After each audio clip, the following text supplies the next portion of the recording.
Good evening, everyone, and welcome to our How Can AI Make Your Life Easier session today with our expert, Valentin French. I'm Sonia Aline, past district governor, and with me, we have an esteemed panel of course, our DG Debbie. We have our guest of honor this evening, guest speaker this evening, presenter Valentin French, and I have with me Shem Scantlebury, part of the district learning facilitation team. Of course, we have our translators as well this evening. So let's get started with some housekeeping.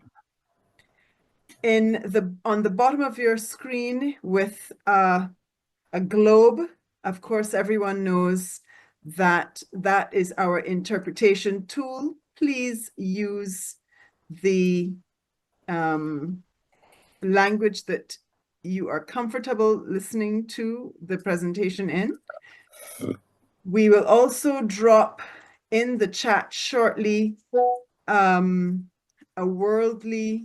the translation tool that we used during the district conference as well, just to test it out and see how that goes this evening, that you can listen to while the session is going on. Please keep your microphones on mute until we ask you to unmute. If you have any questions during the presentation, please put them in the chat box in capital letters. At the end, when we have the question and answer session, you can raise your hand and we will come to you for your question if you have not put it in the chat already. This presentation will be recorded, so you'll be able to access it from the district website. Fellow Rotarians, District Governor Debbie, friends, all, please allow me to ask our District Governor to say a few words to start this session off and to keep us on the straight and narrow. Debbie, DG Debbie, please give us your word of welcome. Thank you. Thank you so much, PDG Sonia. Good evening, everyone. And sorry to be greeting you coughing this afternoon. I am still recovering from district conference where we had a fantastic time, but unfortunately, some of us got the virus coming out of it.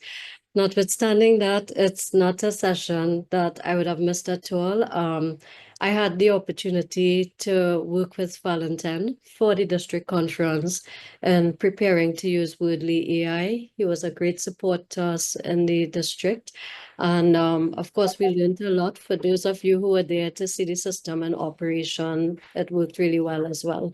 So this evening, I know that we're going to learn a lot more about AI.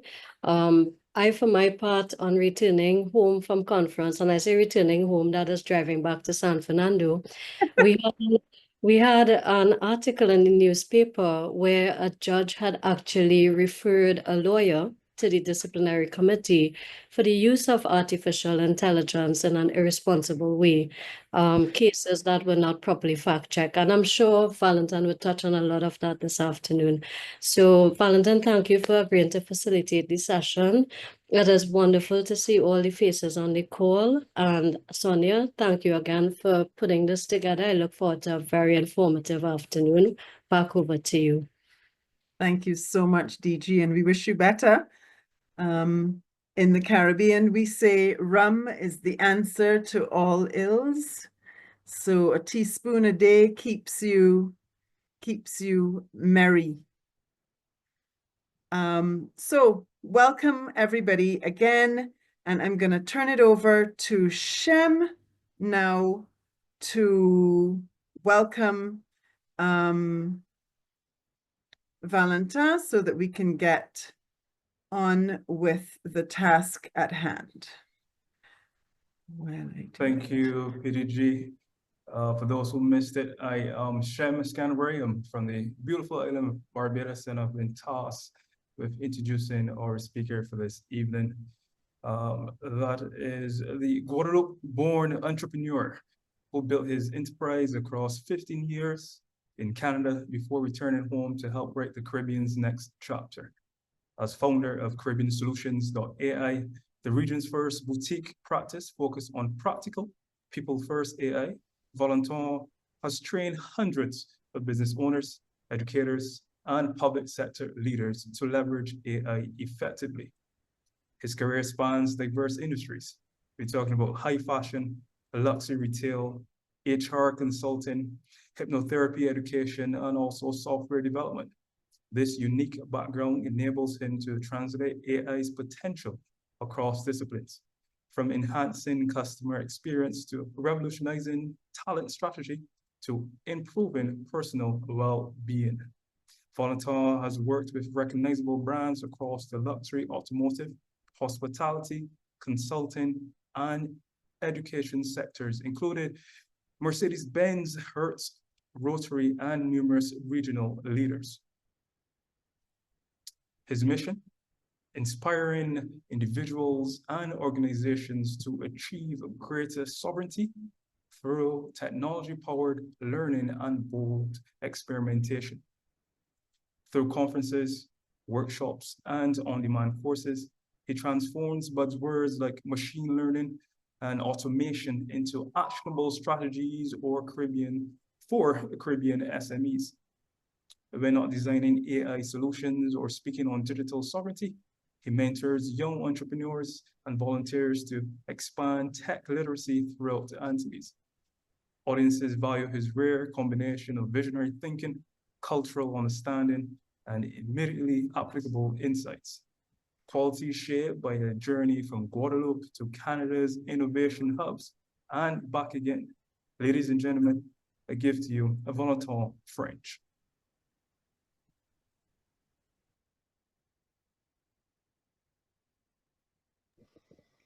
Thank you so much, Shem, for this wonderful introduction. Thank you, Sonia, for organizing this event, and thanks for Debbie for being the district governor.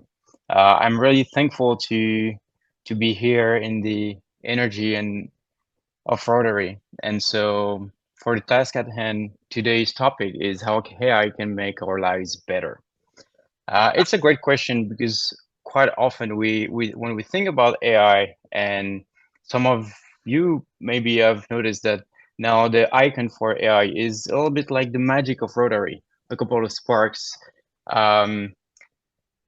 So we'll dive into that today for about 45 minutes. And the first question I wanted to ask is, if you want AI to make our lives easier or better, then I wanted to ask ourselves, what's making life hard in the first place? Is it the difficulty in getting the outcome that we want? Is it the work needed to achieve that desired outcome? And if so, how do you define work in the first place? Do we use a science definition like work equals force, time, distance? That's okay. The problem is it's not very useful for any knowledge worker that some of us are. So then do we use the time on the clock definition, meaning the input time and energy spent working on a task? The problem now is you can only work 16 to 18 hours per day. Many do this, and many can think they cannot be outworked. It's not sustainable. So maybe work is not that.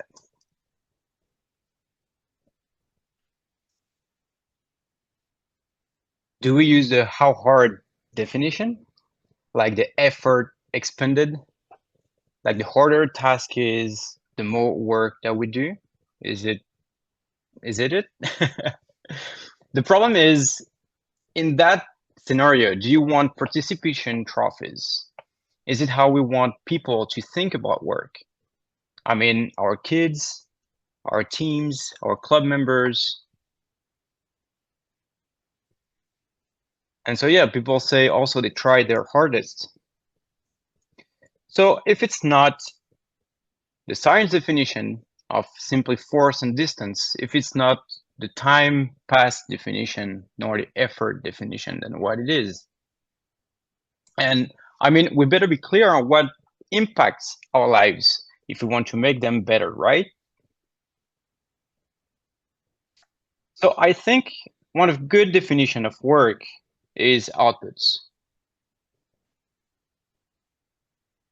And outputs is volume of a certain activity times leverage. So in plain speak, that would be the number of times you do something times how much you get out of each time you do it. So once we get that is, can we work faster?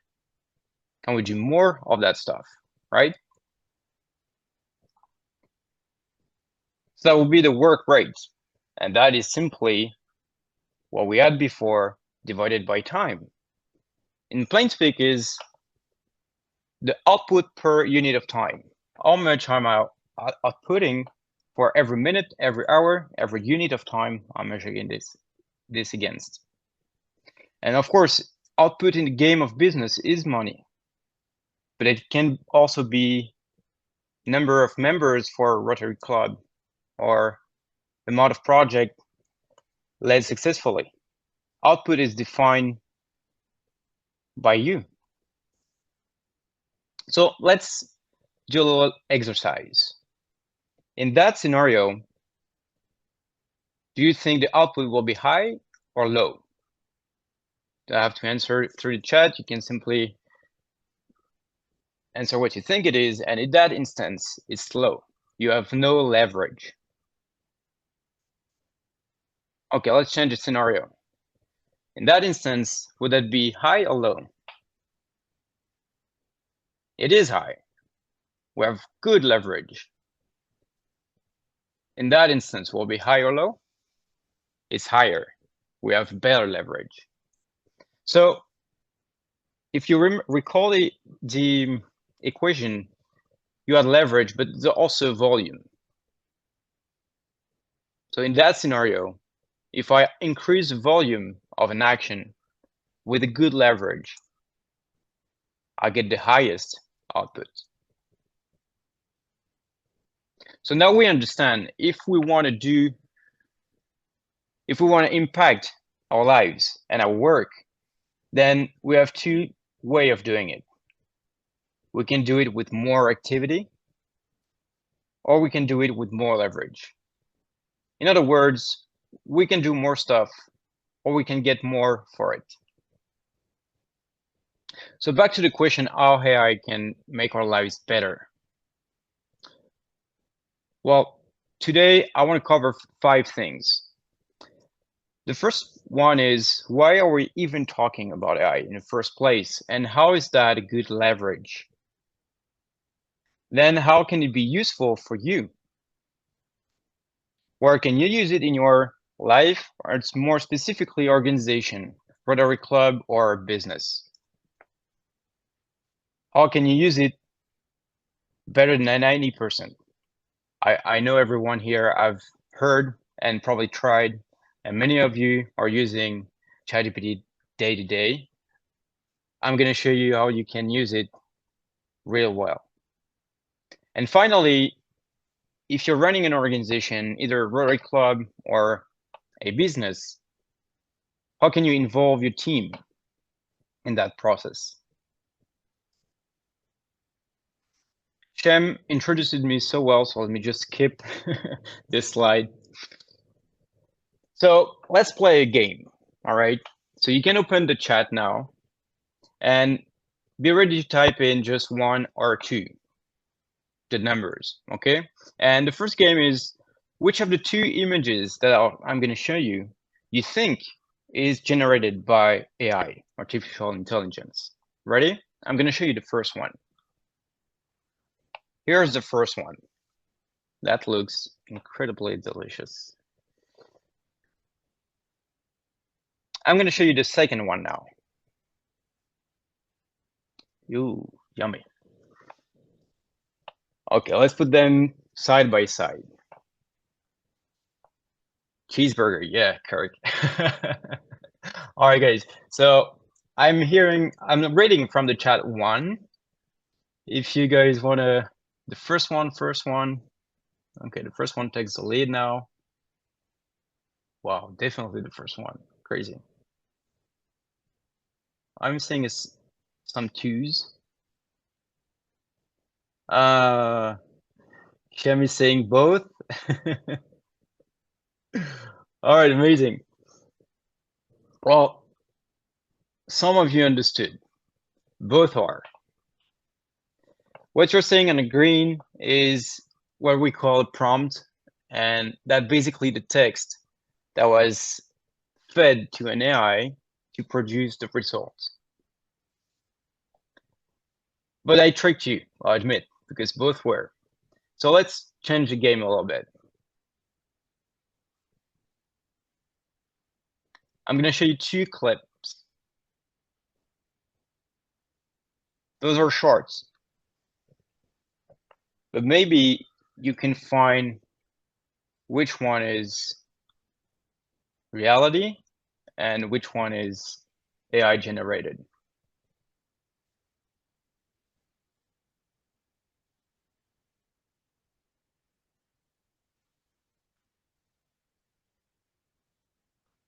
Okay, the chat's firing up. That's great. Okay, this time is this. You said this. It's the second clip. Well, most of you. Well, again, I tricked us. Both were. So what we can see now is that AI is incredibly good at mimicking. I was about to say life, but it's not accurate. But mimicking content, images, and videos. And we can also see that humans are not very good at discerning which is what. In the last few years, the technology improved so much that the rate at which it continues to improve is kind of crazy. What you're seeing on the screen now is the same prompt, the same text. It's a famous prompt for anyone interested in that anyway, called "Women Laughing with a Salad."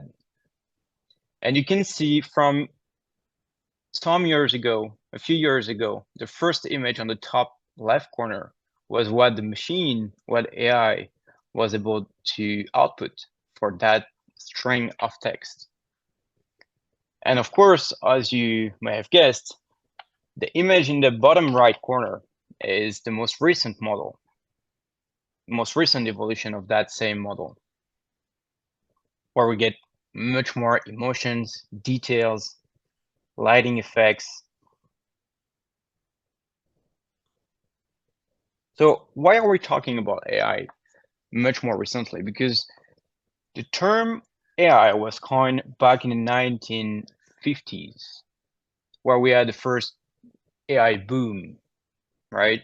Where systems were capable of performing sophisticated tasks, but that would otherwise require human intelligence. The second boom was when came machine learning. And basically, in layman terms, it's simply systems that are capable of learning and adapting while analyzing any data, and mostly data patterns.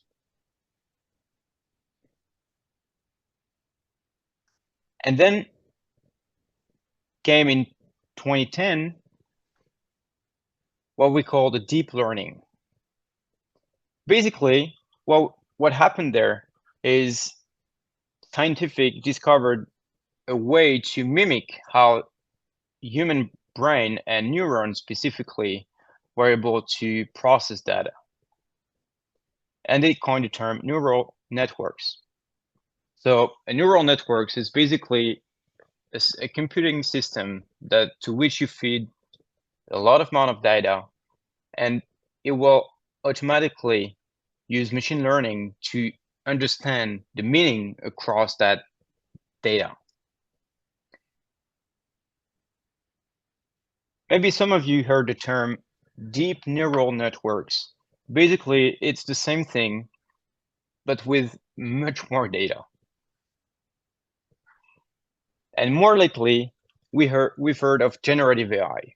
It's the same principles, but now applied to huge amount of data thanks to computer evolution of computing power.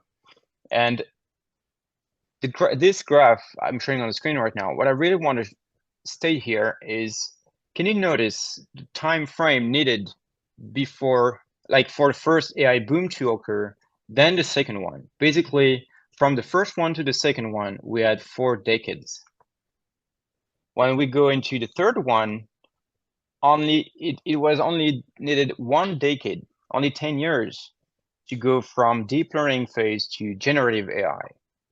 And what that graph doesn't show is we're in 2025, and we're no longer even talking about generative AI, we're talking about agentic AI and physical AI, robots. So it's really accelerating, like at the doubling speed. It's really important to grasp that.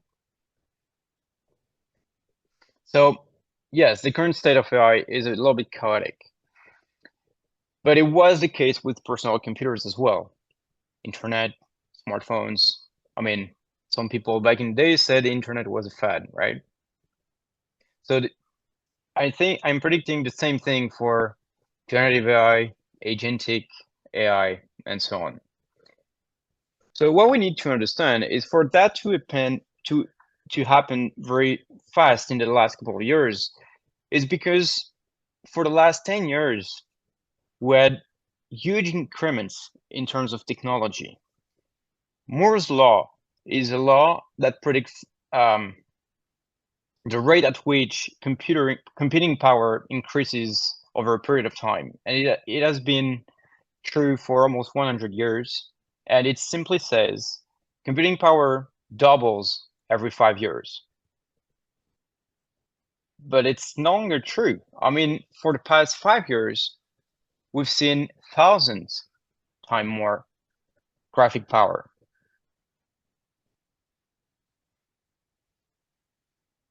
This is how it looks.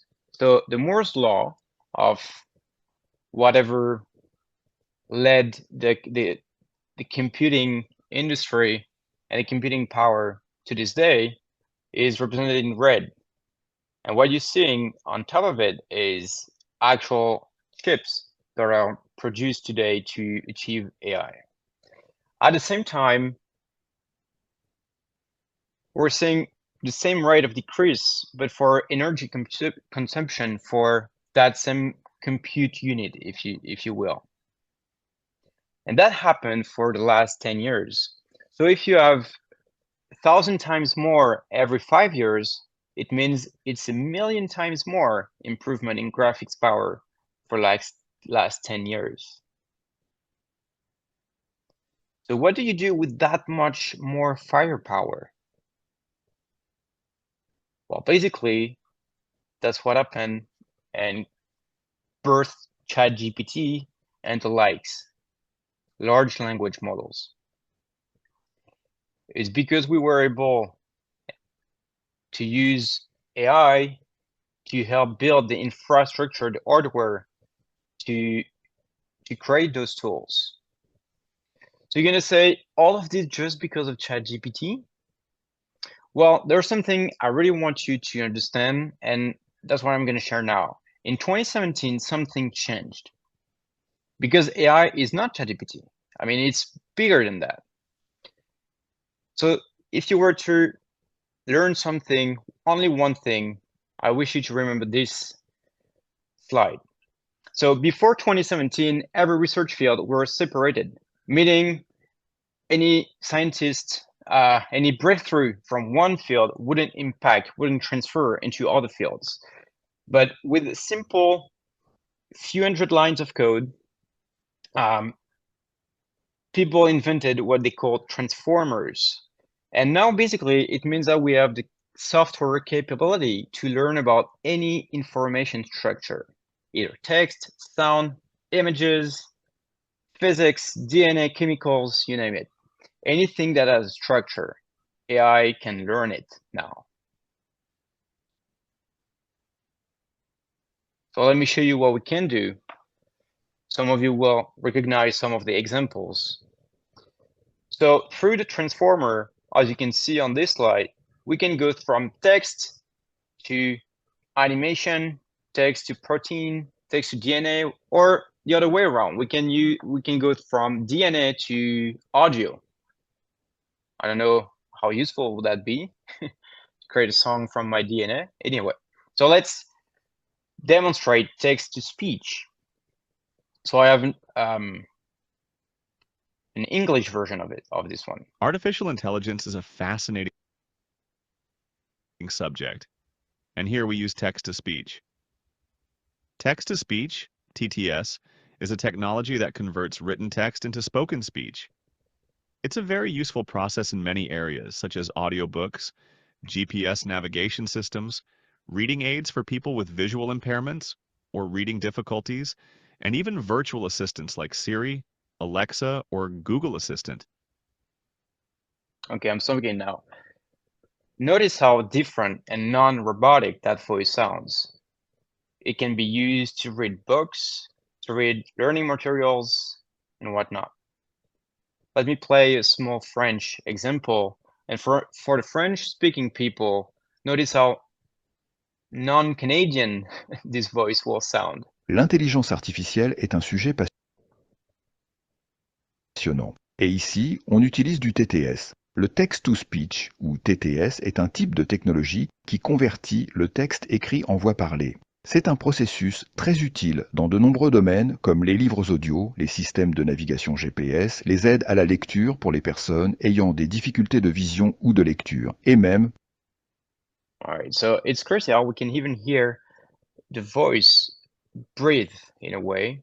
Remember, no human were called to record that audio piece. It's all generated through AI, right? So if I can use text to generate audio, maybe I can use text to generate music plus lyrics. And here a little token of appreciation to the District 703. Oh.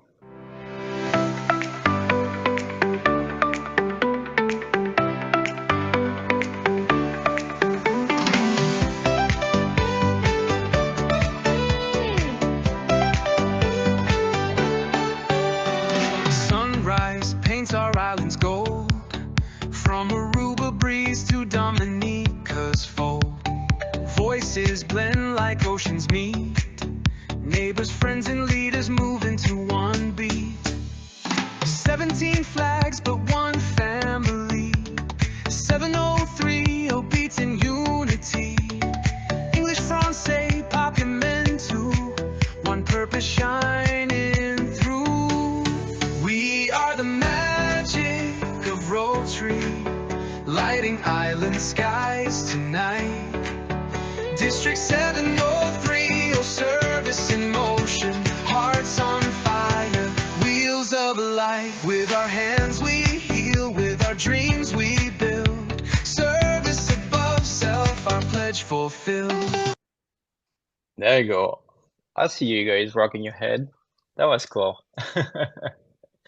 So of course this can be seen as funny, but think of it as the power of music in general, and how that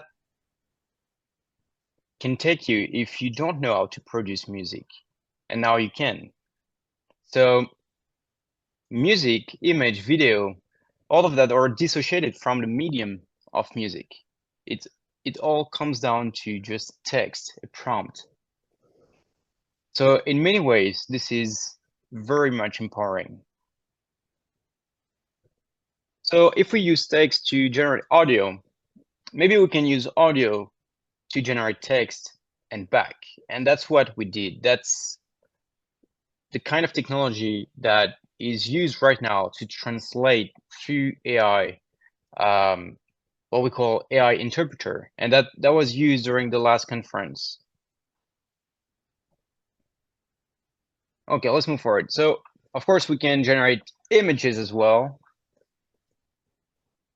Not just from text. We can use text plus images to generate another images, like this guy here, that looks like me. So is it just funny yet again? Or can I use this character to tell a story, to share an idea, to touch people, to move them?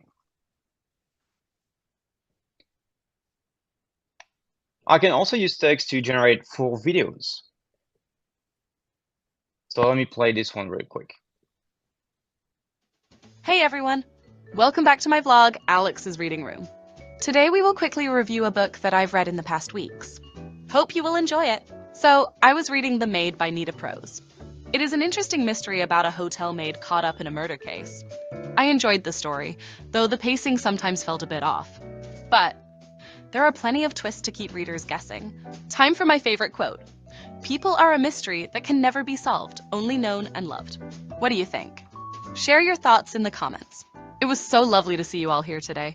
Like this video. I will post another review in a All right.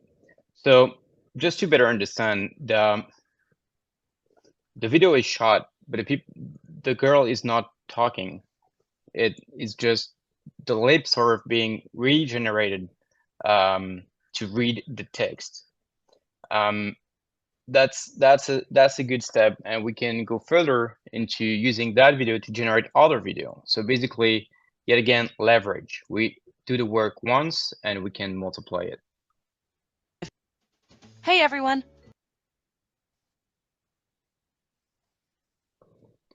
So earlier I've showed you some videos that were generated via AI, and let me just show you a few more clips. It doesn't have to be super realistic because you can apply different styles to it. Maybe you don't want to shoot a documentary. Maybe it's a fantasy. Maybe it's a story you want to tell or share. Maybe it's a child story.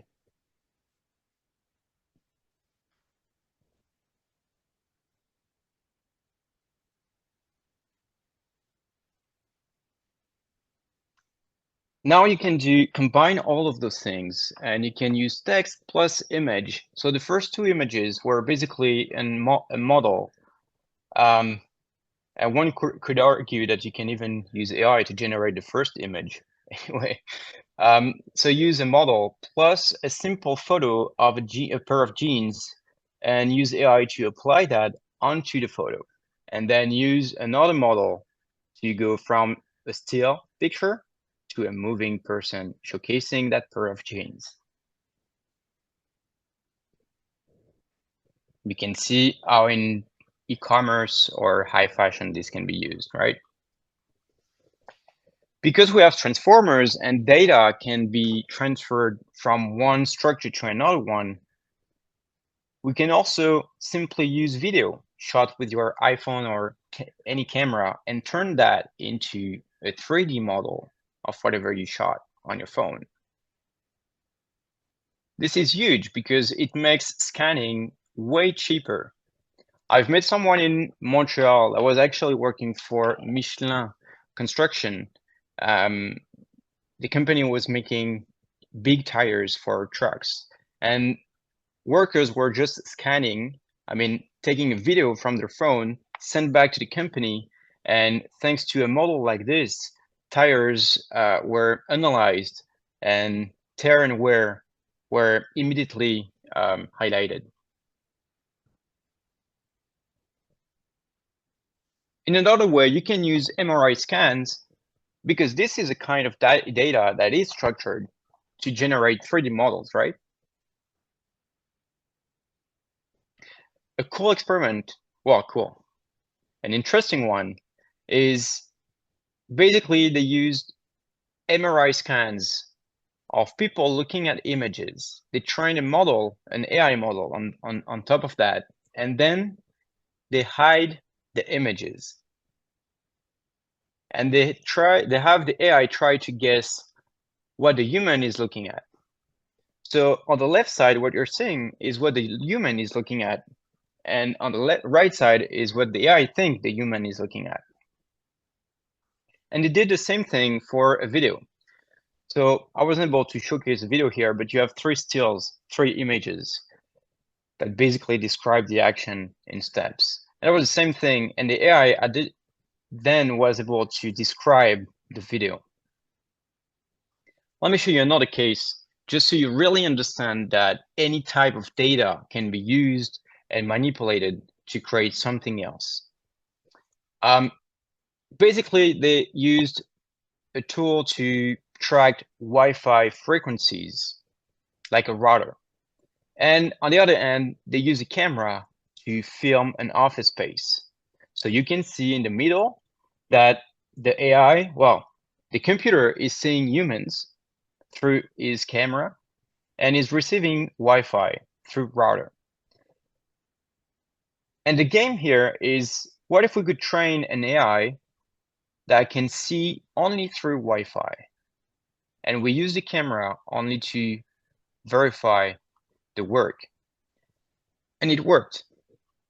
So on the right side is basically a router reading Wi-Fi signals and guessing accurately where human life is.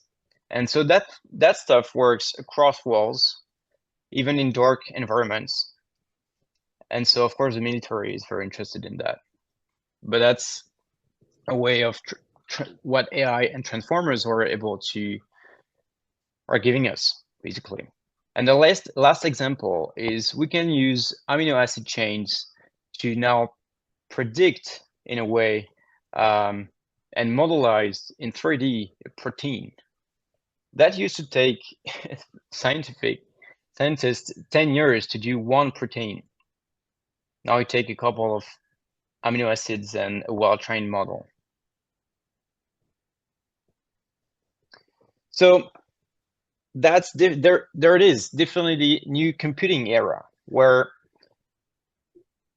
we can use a prompt, text, audio, any input to generate something else. And that was generative AI. When we go further, then we can use AI to think before responding and to use tools. And that's where we go into the world of agentic AI.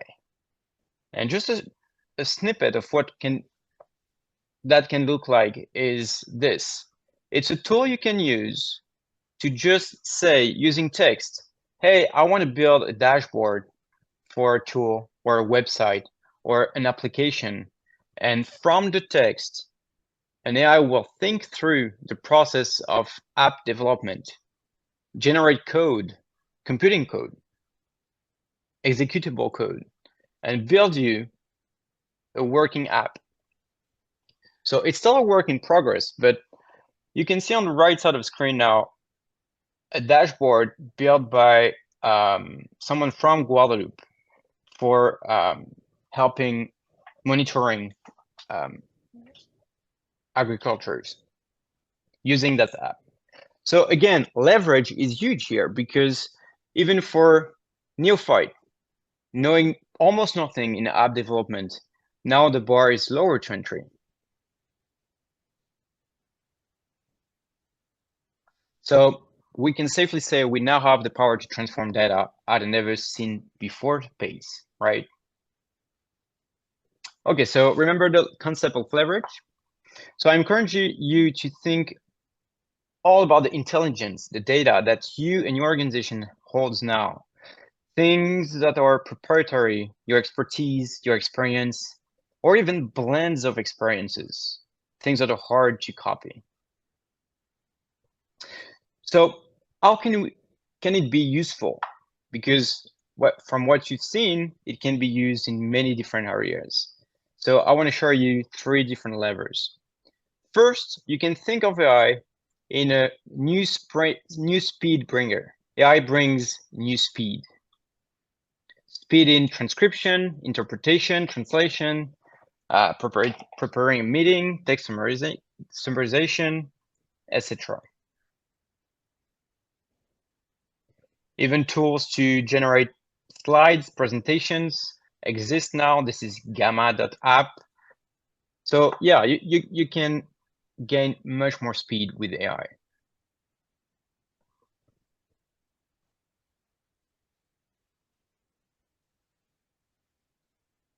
This is not a tool that just swap clothing on top of models.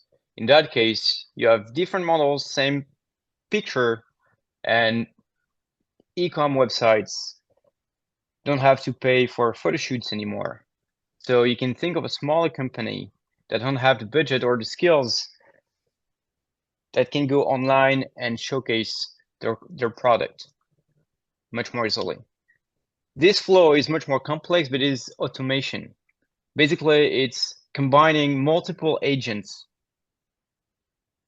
This is automation I made for one of my clients. It's inbox manager. For every new email that comes in, it's processed via AI and AI agents and takes the right decision, transferred to the right person, categorize emails, and so on. But AI also brings in a new standard. Standard as in quality. Quality of text, quality of images, quality of videos.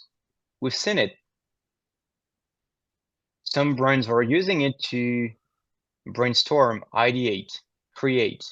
Here's a campaign concept art for Gucci.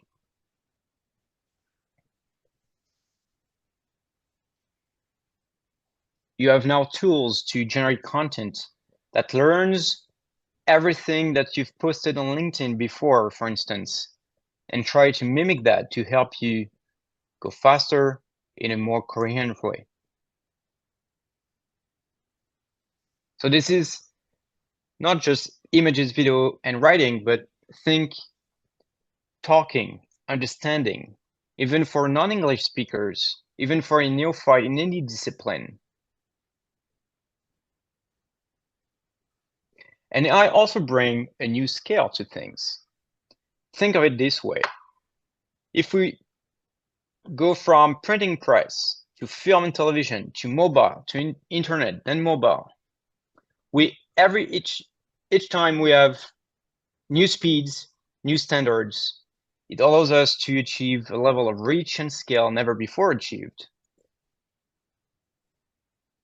But now this evolution allows brands to no longer need to be singular.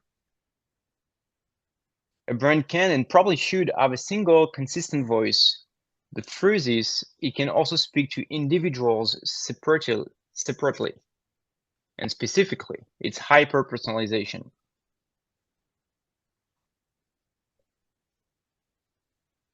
You have music videos now that are produced in a certain Korean language, and AI dub those audio, and so people can listen to the same song with the same voice in different languages.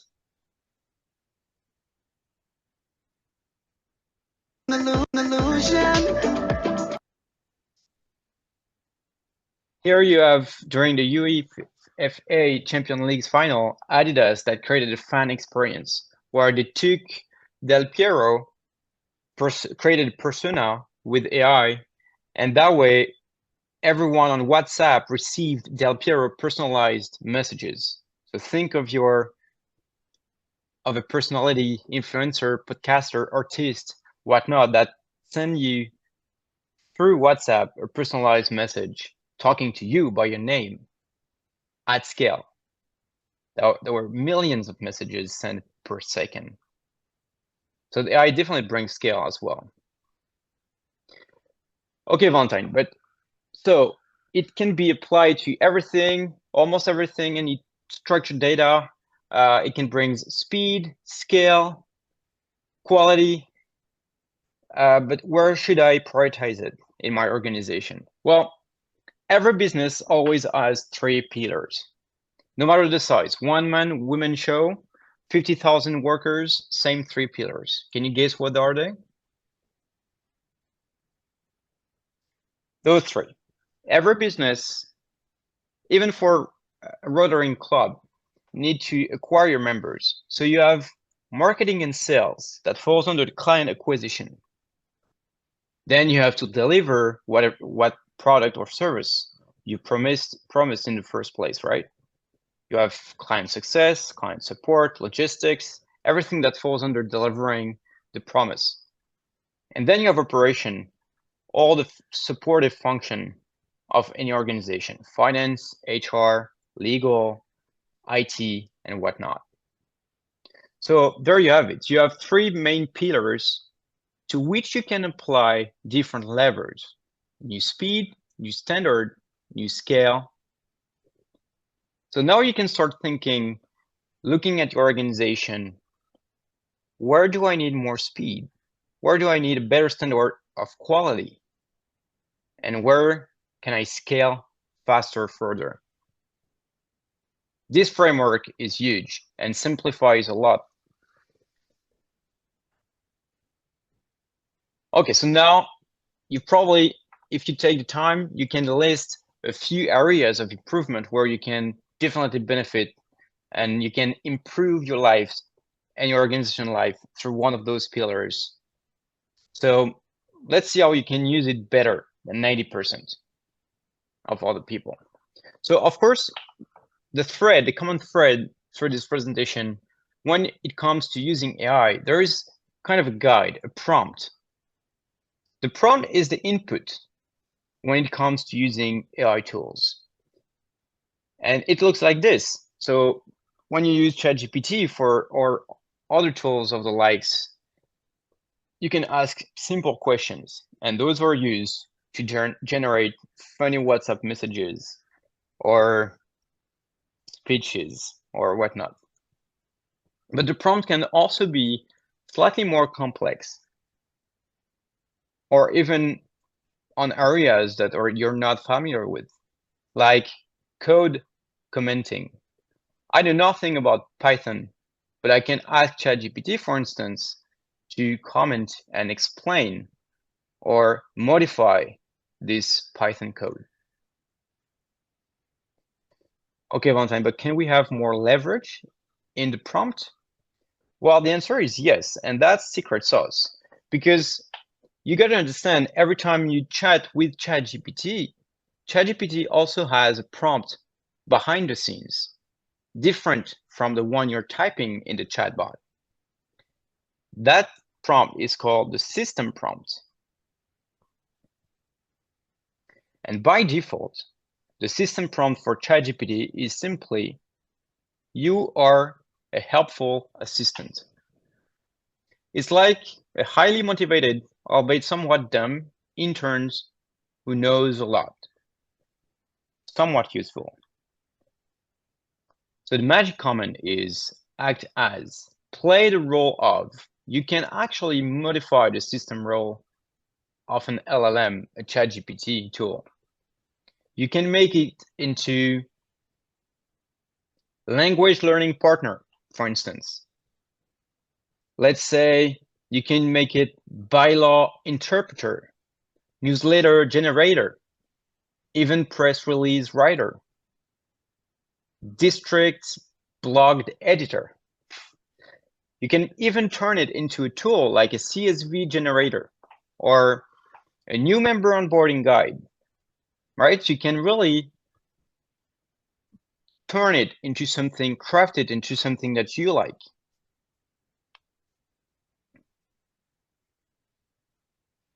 So when you do something like this, it can look a little bit like that.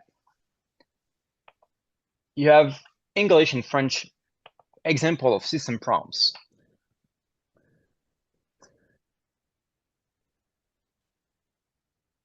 So mastering the prompt and the system prompt is key. So here, a 6-step framework I really want to share with you.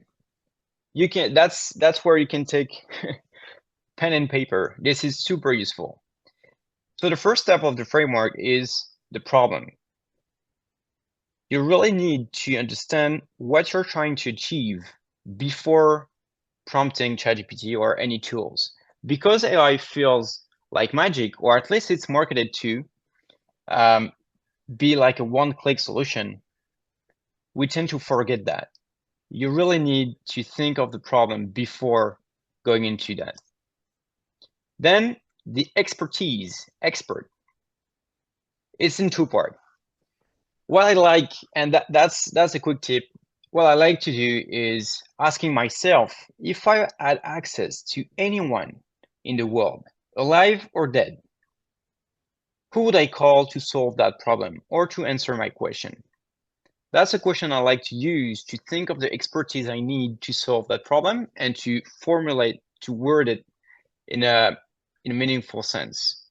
But secondly is also where you can input your knowledge as an expert in your field, for instance. So ask yourself this question: does it exist? Is there any winning recipes in that field or for that particular problem that have been proven to work? So you can use your own expertise, your own experience, or maybe some stuff you read in a book, and that's where you put it. So if you have theory, that's where you put it. Then it's context, because as I've said, it's like an intern that knows a lot of things, but a little bit dumb. So it doesn't know much things about you. So that's where you want to ensure in the context, ask yourself, does the AI has everything it needs to know to be able to answer me? And a quick tip for those who use ChatGPT, you want to go on the top right corner, click Customize ChatGPT, and from there, you'll be able to type in information about you. And that way, for every new conversation, you won't have to repeat yourself again and again.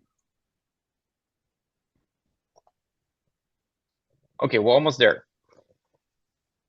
After context, you want to add the task. And of course, define the task as precisely as possible. And don't ask, if you're using ChatGPT, don't ask it to send an email, because it can only write an email.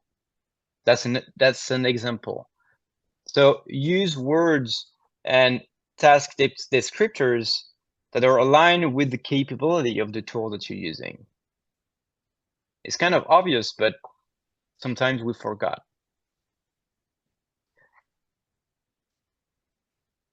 Now, specificities. Of course, if you want the answer formatted in a certain format, like a table or CSV, or if you want the information, the answer to be put in certain order, that's where you specify it. These details are key to get you to the almost one ask, copy paste.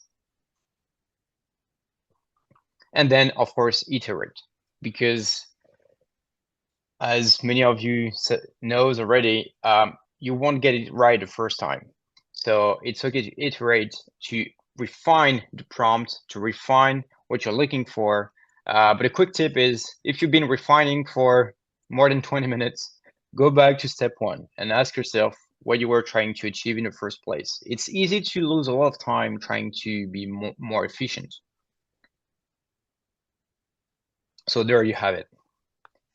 And prompts used, when the framework is used correctly, prompts look like this. Here's a snapshot of it in French quickly. And if you go even further, prompts can be huge. And I'm showing this to you with the idea that you can make them long, you can make them very specific. Of course, I'm not saying that you should write all the prompts, all the inquiries this way. This is for an AI agent. It's much more complex system, but just so you can understand that the prompt is not just a simple question. It can be much more dense and complex and precise. There's the same one in French. So if you want to use some tools to help you create your prompts, you can go on Prompt Hero or promptbase.com. Those are fantastic websites where people are already try to craft the right prompts for certain tasks. So maybe that can help you get started.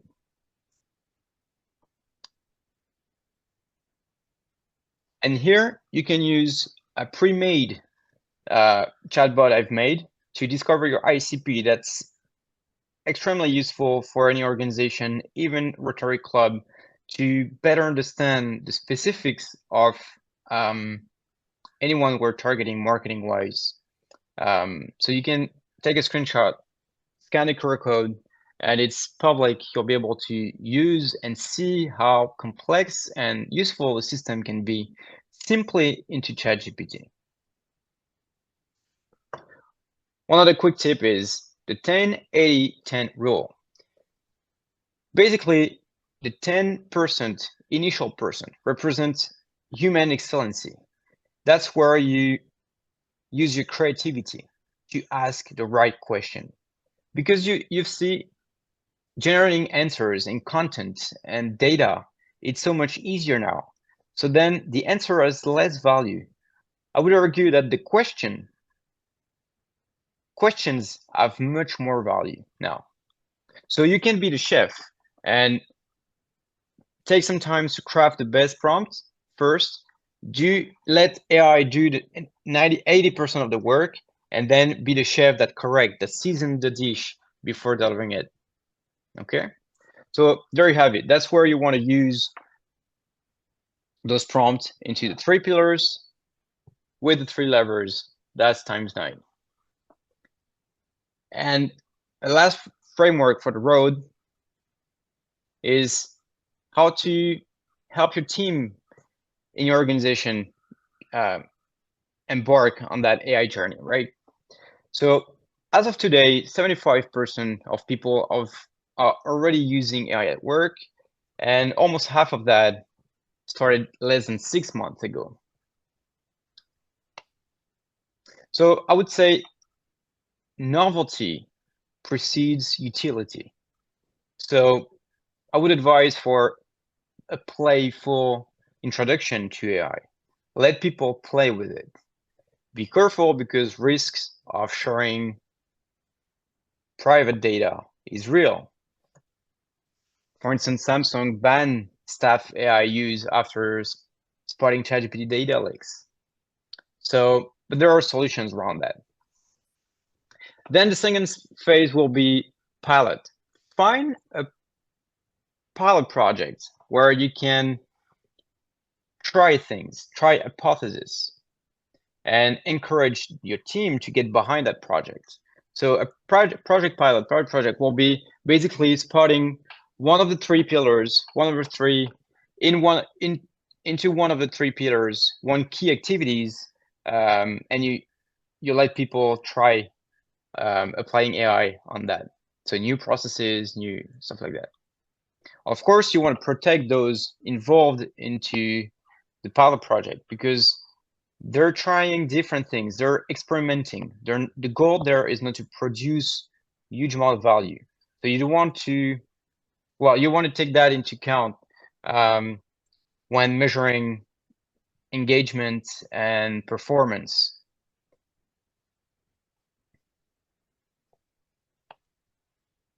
Then provoke. You want to provoke questions, hard questions that help you find blind spots. Like are we using it ethically? What are the implications of using AI in customer service, for instance? That's where you learn from mistakes and you can try to avoid costly mistakes of innovation down the line. So there you have it. And bonus for the mindset, that will be simply to persist because technology changes so quickly. So what's not working today can work tomorrow. Of course, promote learning inside or via a consultant, someone that research and keep tabs on what's happening in AI. And of course, be patient because it takes time to, it's a new world really. So there you have it. We've covered this. So I know it's a lot of things and I've been working in that field for 3 years now, and I was lost at some point. And that's why I created some sort of roadmap, and because for myself at first, and I want to share that with you, because at some point you know you can do many things through marketing and sales, and we can improve our logistics and whatnot, but you only have so many hours in a day, right? So basically, it's a customized report. You fill in 5 minutes, 4 minutes, a few questions about yourself, your organization, and the people you're trying to reach through your service and product, and it will output a completely customized report and show you growth recommendation, AI-powered opportunities, and also costly pitfalls to avoid. So I spent a lot of time condensing business knowledge into that book, and thanks to AI, it can be customized to you. And lastly, I want to offer, because it's Rotary, and I love talking about AI, and 45 minutes is very short, and there's so much to cover. So I've never done this before, but I really want to offer to everyone here attending this 30 minutes consultation, but it's we can talk about anything. We can talk about AI, we can talk about your business, or how to, I don't know, any question you have about ChatGPT, about AI, about automation. So I'm doing this because I love to talk about AI and keep tab on that technology. I think it's a phenomenal lever that we have, and and also there's probably one person in the group that will end up working together. So yeah, fun stuff.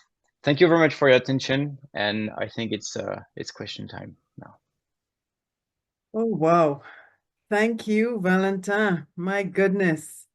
That was a jam-packed presentation.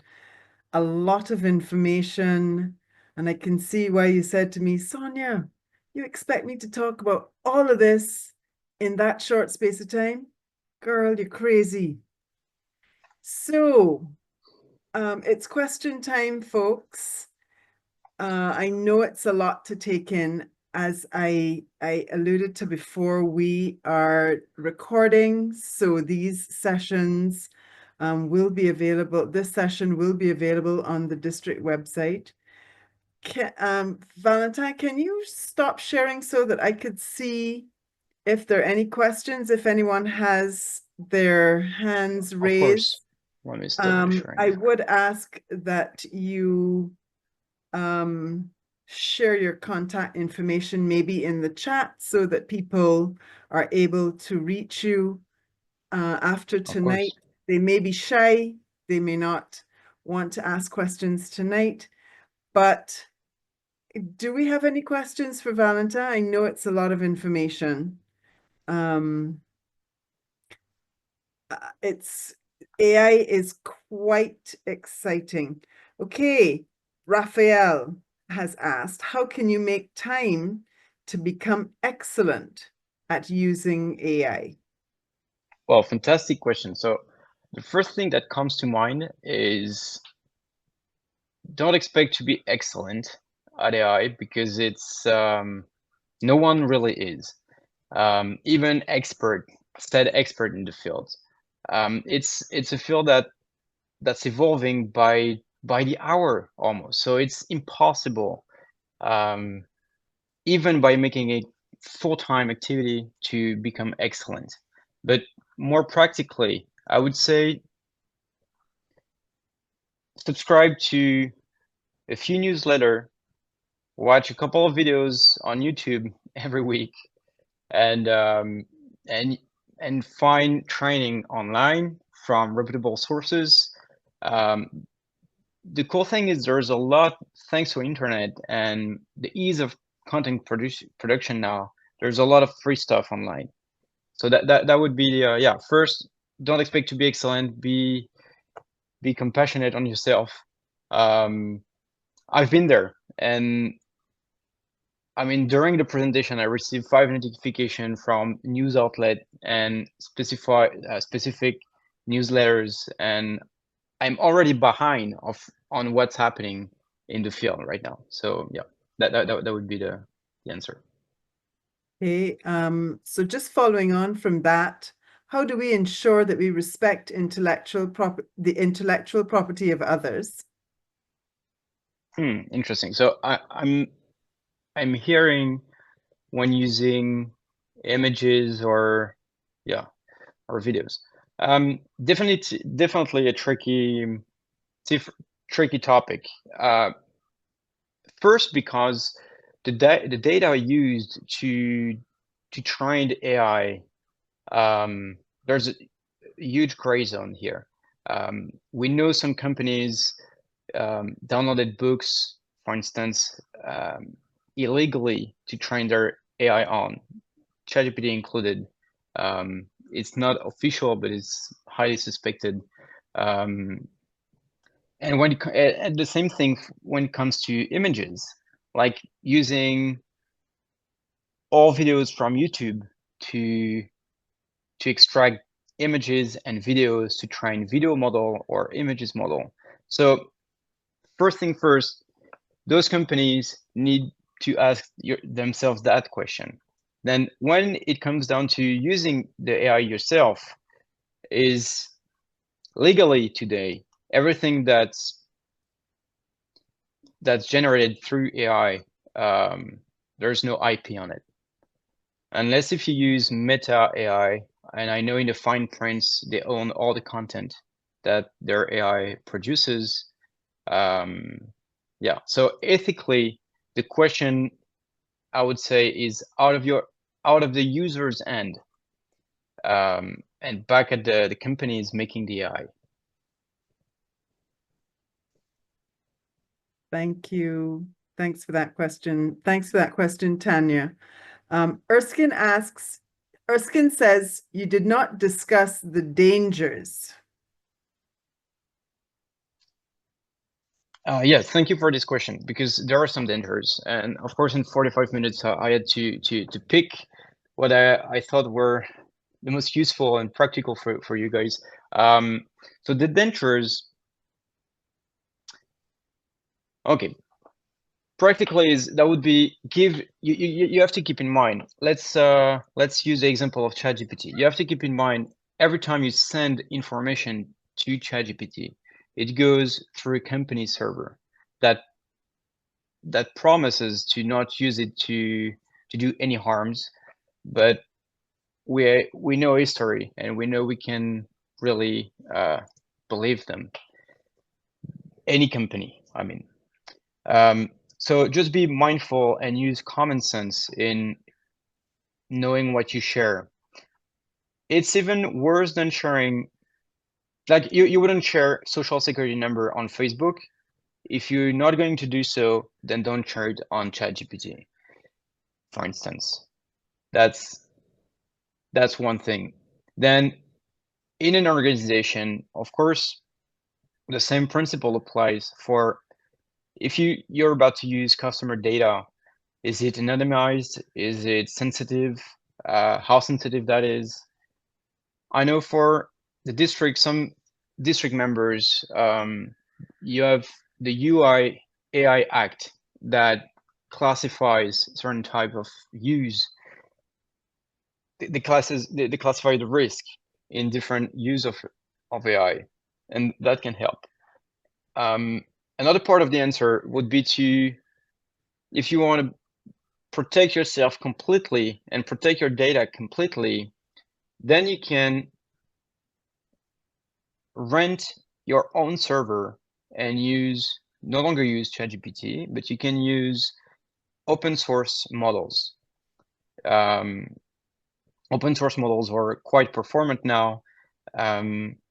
It's not cheap to run because you need very beefy machines to be able to run those models. But the safest route will be to have your own computer and run fully locally. Nothing goes onto the internet. The one more convenient way of doing it will be to rent online a server that you own, but it's not physically with you in the office. And the most convenient but less less protective of data, it would be to be simply mindful of using ChatGPT. Thanks, Valentin. Kenita, I'm asking you to. Good Ask a night, question. everyone. Good night, PDG Sonia.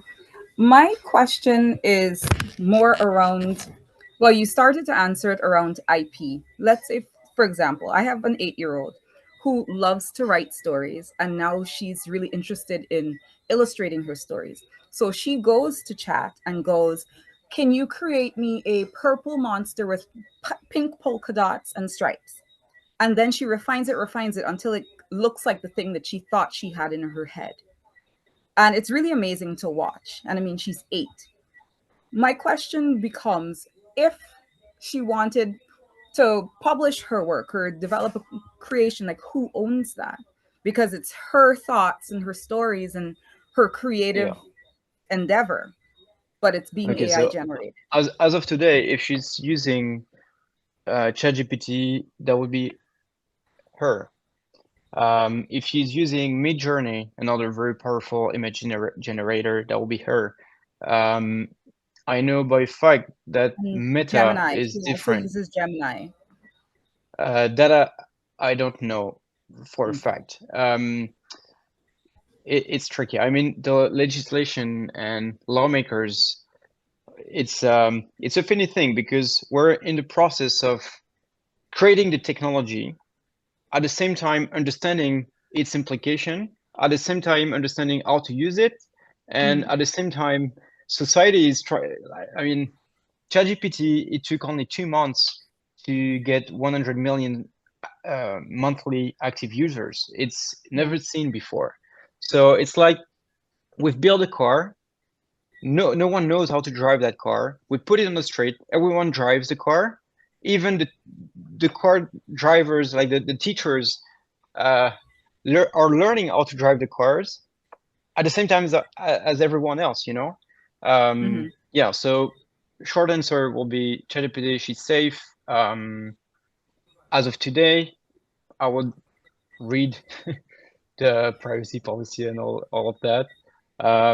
On free plan though, I think you give all your rights to ChatGPT. So I would at least recommend using the $20 per month paid plan. Awesome. Thank you so much. And the presentation was really excellent. Super engaging. Thank you. Thank you, Kenita. Thanks, Thank you. Kenita.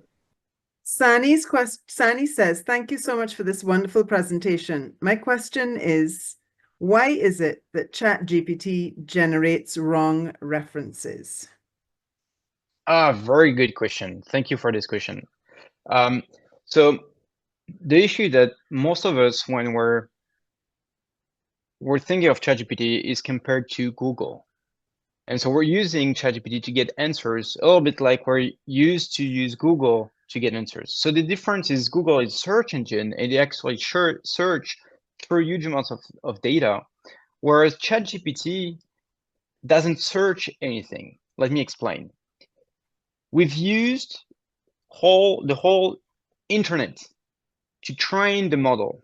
Once it's being trained, it learns the semantic links between words and phrases and paragraphs and texts, etc. And it uses that knowledge to produce believable content. So by itself, an LLM, large language model, cannot search through its memory, its training data. It's inferring. So as a matter of fact, we're calling inference. So a result is a prediction. It's a statistical. So it looks like references. It's formatted the same way, but it's not actually. It's just making things up. So the solution to that is, if you want actual data, in ChatGPT now they have tools that the LLM, the brain of ChatGPT, can use to do things it cannot do by itself. Searching, for instance. So you have a search tool, you can click on that. There is now a deep search tool. It kind of use the agentic behavior, like it will dissect the problem into little problems and go on the web and try to find its way through before coming back with an answer. It's phenomenal. It works great, but doing that will prevent you from having made up references in your work. Thanks very much. PP Fiona, I saw you had your hand up and now it's down. Your question was answered. I was going to assist and then I changed my mind. Good afternoon to the team. I was going to assist on the intellectual property answer, to be fair. And just to say that a couple things. ChatGPT tends to be right now still not considered human, and intellectual property legislations around the world still limit creativity to humans. So it doesn't really matter what contracts are going on behind the scenes. Unless there's human input, there's no intellectual property right given to any person resulting from ChatGPT per se. Okay, right now England is debating, Europe is debating to see how they can balance it. And the second thing I was going to say is, as the legislators are dealing with it, they're really trying to balance the creatives, the prompts, like the lady just now would have said, the Rotarian would have talked about the prompts by her 8-year-old daughter. So the question is, does she have the intellectual property in the prompts, thus giving her the right to the resulting work? And again, none of these are fixed by either legislation or case law. And up to last week, England, as we speak right now, is debating changing their copyright laws to accommodate ChatGPT, AI from whichever source, it doesn't really matter. So I was just going to assist, but like the other speakers, I found yours to be very interesting. I teach intellectual property, so AI is now one of the components of the class that I teach. Thanks, Fiona. Thanks for that. So folks, if you're gonna be asking a question, you need to ensure that your name is visible. And so Samsung SM S928U1, unless you change your handle to your name, you're not gonna get called on tonight. So any other questions, either in the chat? There are no questions in the chat. Anyone has any questions that they want to ask? This is the moment. Valentin is the man to ask. Well, there being no further questions, I am going to just go back to DG Debbie for a wrap up. And Valentin has just put in the chat, folks, his contact information and his offer of a 30-minute meeting with him and the link to the 500K blueprint. Thanks so much. DG Debbie. Thank you, PDG Sonia. Fantastic session. I saw we had 100+ callers on at one 107 at one point. Yes. So I think it was a great session, and hopefully, Valentin, I'm sure you would have a lot of reach outs coming out of this. So thank you very much, everyone. Great to see you all. Thank you. Thank you, DG. I want to say thanks to the PDGs who came on the call and to all of you for making this session a very successful one. This is a really important topic, which effectively immediately changes the way we do things in every sphere of our lives, Rotary and otherwise. So Valentin, I want to say thanks so much for joining us this evening, for offering to do this session for us, and for your very generous offer of one-on-ones with folks and the blueprint. Ladies and gentlemen, fellow Rotarians, please take him up on this offer. We need more people like that sharing their information and their talents and time. Just left for me to say thank you so much again for another good session. Thanks to all 107 of you that showed up today. and I appreciate all of you taking your time. Valentin, thank you for being thorough. We have reached the end of this session. The recording will be available on the district website in a couple of days. So please look out if you want to look at it again, if you want to get some more nuggets. I would appreciate your going to the website. Good evening to everyone. Thank you, and see you next time. Next session will be on the changes that came out of the Council on Legislation in early June. So stay tuned for that presentation from the District Learning Facilitation team. I am District Learning Facilitator PDG Sonia, signing out from hot Bridgetown, Barbados, in the Southern Caribbean. Take care. Night, night, everyone.